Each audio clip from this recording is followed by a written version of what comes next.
Aaron Mack, that's me. I do love the fact that our vice president is a fellow Howard University alumnus, and the women in my family actually love the fact that she is also an AKA sister. And there are many Black Americans who simply love that she is Black. Okay, now the question, what, if any, kind of security should the Black community look to obtain with this new political landscape? Mm. Why not? And I'm going to start with Anthony Cherry. I in any new situation, I'd be optimistic and hopeful. However, when it comes to Kamala Harris, I made it my business never to talk against a Black woman when she ran. However, I do no seriously. However, Dude, I know your political. I know some of your political views, and this conversation is fascinating to me. You said I'm not going against the sister. I am not mad. I don't want you to die, and I don't want you to be dead. So it's all good. No, but I will say is all skin folk and kinfolk. Okay. Now, people and Biden apologized for a lot of things that he did in his past. When it came to Black people and how the things he said and maybe things he was responsible for at the time. And I just feel like giving them a fair chance, because I'm a fair person. I'm not nice, I'm just fair. However, already knowing that what Biden was known for, like the bills that incarcerated a lot of people, and then Kamala Harris on the other side had something to do with a lot of people being arrested, which were Black people or Negroes. That didn't sit well with me. And still to this day, up under Biden's watch, he has locked us down in our homes even the more. When I saw the question, not to cut you off, Anthony, but when I saw the question originally, when it was inboxed to me, I said, I know Anthony's got the freaking stats on these guys' record. You know what I mean? I was looking at some stats and I got caught up and I started looking up some other stuff. You know what I mean? But a lot of people don't know, and we'll probably talk about this during this show, is that the mass incarceration of people of color has been big business for a long time. So do not sleep on these people, especially a Joe Biden, who, sure, you know what I mean? And that may have been who I voted for, but I fully acknowledge that he's an OG, he's an old guy. He's been doing this for a long time. So that means he was in the Senate when they first started, when Nixon and those guys first started the whole mass incarceration campaign. You know what I mean? So on the heels of, so I'm sorry, just to finish, on the heels of the 60s and the revolutionary movement, then they started locking up everybody who was brown, basically. And they was a part of that. And then outside of her locking people up and understood what it was for, she also helped people. It was a point to, she gave people opportunities to get out of them situations once they were incarcerated. Get that. Which probably worked for some people, but it was still the fact that you arrested our people over marijuana. That you said that you smoked before yourself. Then to turn around, she had an interview. I forgot who the interview was with. And the lady asked her, what would she be doing for Black people? She said, I hope you don't think that I'm gonna do anything for Black people. Wow. Now, the things that I do have in place would affect Black people. And that's the same thing that Donald Trump was doing. He helped America first. That helped Black people, but nothing direct. And people think that when you get Black people in positions, only people that are going to be able to help you are your governors and your local constituents that can really cause an effect directly to you. But then when you get to the big house, it's more of like an agenda and who has stake in everything that they've been doing since they have been career politicians. So they got a lot of things that were tied to them as well. And they knew the only way Biden was going to get it in office is if he had a Black running mate, and especially a Black woman. Oh, that's facts. They're still playing. They needed the Black vote, and they certainly got the Black vote. So I do not disagree with that one bit. Yes. Yeah. So to say that, I mean, I'm remaining optimistic.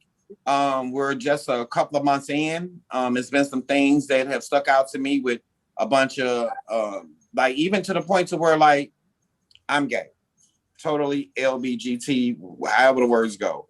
But then it's like they just passed something to where if you're a transsexual or you can still play in sports with other people. Now I don't think that's fair for a man to play in women's sports. And you're a wrestler, you're wrestling women, you still have testosterone, you know. So it's a bunch of things that they're allowing for America to be more of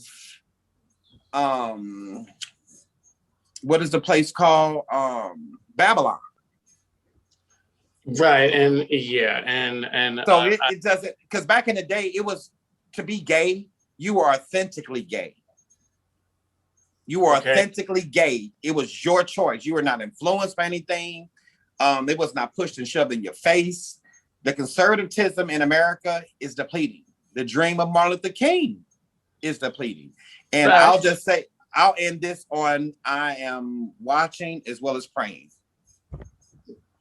I really feel as if our Black leaders, as eloquent and as powerful and as much good as they may have done, maybe or more. I'm not saying anybody specific. Which Black leaders? From what? I'm not talking about anybody specific. Where I'm going, what?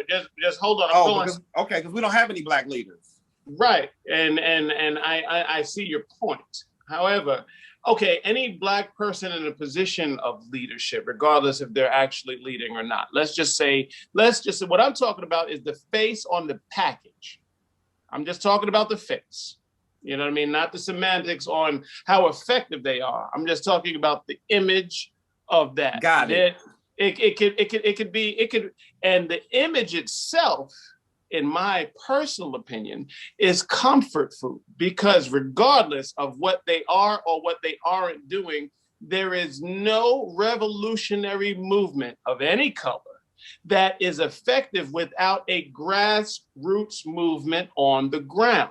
So when you get a Kamala Harris, a Barack Obama, or a Black Lives Matter, or a Black Lives Matter leader, or even Trump himself, on the day he says, brothers, vote for me, what have you got to lose, right? If we could march 1 million men for Farrakhan, then in theory, we should be marching, we should have 1 million boots on the ground and say, okay, Donald Trump, what have we got to lose? Fuck that. What have we got to gain? Give us our 40 acres and a mule, or whatever the equivalent that you feel is, Anthony. When Barack Obama gets inaugurated, there should be 1 million Black boots on the ground that say, we want you to go to the UN and we want retributions today, not tomorrow, not next week, not next fucking year, not next election cycle. We need this today. Just putting the face on the package does absolutely nothing. It's like comfort food. It's like, oh, I'm depressed. Let me eat a cupcake. Oh, it feels good, but it ain't good for you. All right. Well, on that note, and all of these questions actually kind of gelled together because you all are making points all around everything. So we'll actually get to the specific question for this. Speaking of the Black community and our progress, I'll say, comes this question. Now, years ago, Aaron Mack, me, heard a Black man on the radio explain that, quote, well, paraphrase, even though we have a ways to go, a journey ahead, it is important to acknowledge the progress that has been made in this equity struggle of ours. All right. Now, to that statement, I have also heard it said that yeah, things are just different now, but it's not really progress. It's just different. And with that statement, comparisons are made to slavery and the modern prison industrial complex, i.e., Ava DuVernay's 13th, stuff like that. Okay, now I do see valid points on both sides of this, but what would you say to that? Starting off with Graffiti Bleu. I actually am more curious to know what Anthony thinks. Actually, Well, if you want to know what I think, Biden just passed some bill, some law where he's allowing 11 million immigrants to come into America. That's only going to push Black people further away from any type of capital, because he already said in an interview he believes that the Latinos are much more diverse. Okay, all right, okay, all right. So before you, I just wanted to say that since you brought my name up. Okay. So are you, Anthony? Are you of the belief that if 10 million immigrants come into the country, that do you believe that they take jobs from Americans but from brown people in particular? Well, I'm gonna speak for myself. They're not gonna take nothing from me because I'm a go-getter and I'm driven. Okay. It's only gonna be the ones that are lackadaisical.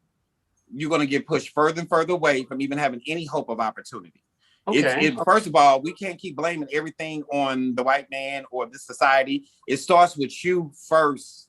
I agree. I so agree with you. And I'll tell you why I asked you that, because popular belief, right? Popular belief is, and Aaron, you might agree with me, is that many people feel that that if a group of people come in and take certain opportunities, that those people can take opportunities away.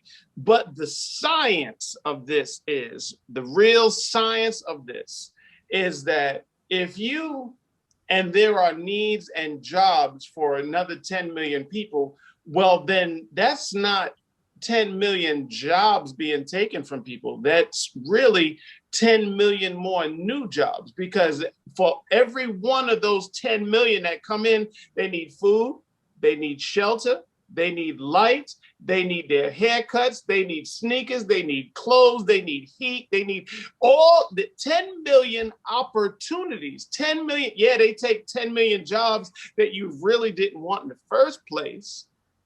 But 10 million people coming into the country, regardless of how they look, add 10 million exponential new opportunities. Well, not to cut you off, but living here in Los Angeles, California, if they're going to do anything, they need to help out these thousands or probably millions of people that are homeless, that are right here on the roads, right here in Los Angeles. Every exit that you get off of, there is nothing but tents. LA looks disgusting.